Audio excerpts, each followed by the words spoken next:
Hello everyone, how are we doing? Welcome back to another episode of Premier League Talk. And again, we had an incredible weekend of action in the Premier League. So without further ado, let's get into the three games that I've picked out to talk about. Where else to start but at Old Trafford in the 12:30 kickoff on Saturday, where Manchester United absolutely ripped Manchester City to shreds. And the scoreline is probably a lot more favourable for the blue side of Manchester than the red. It doesn't tell the picture of just how dominant Manchester United were. It was really impressive to see how they've started life under Michael Carrick, and it always seems to be the case with United. They get in an interim manager, or at least an interim manager who used to be an ex-player, and the bounce is there immediately. It was incredible, absolutely incredible, just to see the way that the players looked freer, not pressurised to play a certain system which we know fundamentally didn't suit them.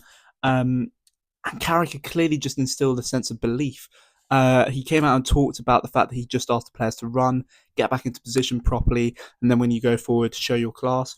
They did that.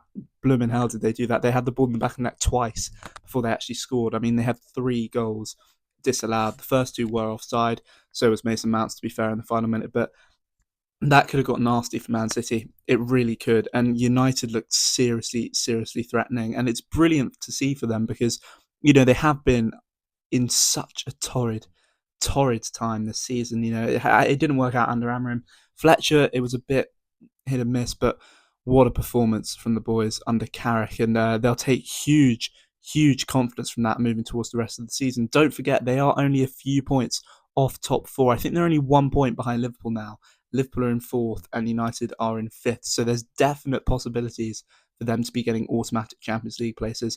And who knows, if 5th ends up being a Champions League place, then there you go. That's another option for them to be able to get back on to the European top stage. I think they just have to be a bit careful. I don't think Carrick should be appointed, even if he does exceptionally well between now and the end of the season. I do still think they need to get a proper manager, just because we've seen this cycle so many times before. But I have to say that was a properly impressive performance. And with regards to Man City, they just looked void of ideas, absolutely void of ideas. It seemed they were shell shocked, if anything. I mean, they performed really well in the week in the build up, beating Newcastle 2-0 away from home in the Carabao Cup semi-finals. And Semenyo was on fire coming into this one. He looked like he would be up for it. Haaland obviously loves goal at Old Trafford. Foden. These are all players who've been on brilliant runs of form, but they just couldn't mount a challenge on United whatsoever, who were completely dominant and absolutely muscled them out of the game. Yes, Diogo Dalot should have been sent off. It was an awful challenge, and how VAR has missed that and not given that as a red card is absolutely beyond me. I still can't understand it. But 7 points now is the difference between themselves and Arsenal. And even though they've just signed Mark Gahey, I really cannot see this side win the league. I think they're too inconsistent. They build up a run of form and then they put out a performance like that where it's just not good enough. They look lethargic and they look void of ideas. And you could see it was one of those days for Pep. He looked really just out of it on the touchline. It was very weird to see. But what a performance from United. A massive 3 points. Can they take that into their game against Arsenal this weekend? If we move on to the second game we are going to discuss, it is, of course, Tottenham 1, West Ham 2. A massive 3 points for the Hammers. I don't think I can understate how huge that is for their season. They'd obviously been on such a torrid run of form, unable to pick up victories. I think they were winless in 11 prior to this one coming into it. So for Nuno to get a win at his old workplace, it's incredible. And look, to do it in the fashion they did as well, final minute goal from Callum Wilson, a player who looked like he could be leaving the club. It's been confirmed now that he will stay. Is huge news, absolutely huge, and it will be a massive confidence booster for that squad moving forwards in their aim to survive. But if we talk about the home side first, wow, was that poor. I'm filming this on Tuesday. They take on Borussia Dortmund tonight in the Champions League, and I am still very surprised that Thomas Frank is in this job. I, for one, want him to be given more time. I do think that he had a slow start at Brentford, and look, he took them from League One to the Premier League. Bearing in mind this is obviously a much different animal. Tottenham are huge compared to Brentford. I do still think he deserves to be given time, but on the weekend he just looked void of ideas. I mean, there's one photo here where he just looks like he does not understand what's going on whatsoever.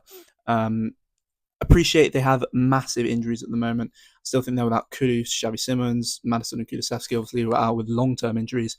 Solanke, but he's missing players who are key for him, absolutely key. And the ones on the pitch aren't performing necessarily either. Kolo Muani as well. I think Romero came out and labelled it a disaster.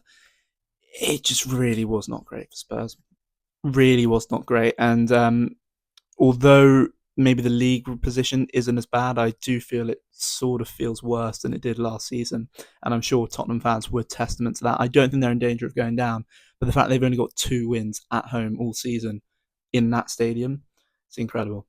Absolutely incredible. I'd be very, very surprised if he's here by the end of the month, considering the form they're on, considering the teams they've got to play against. I think they've still got to go. Well, they've got Arsenal coming to Tottenham quite soon. I think they've still got to play City at Tottenham. So, yeah, it could be a tough one for them. But again, massive, massive 3 points for the Hammers. The players looked so, so over the moon. And you would be, to win away at Tottenham.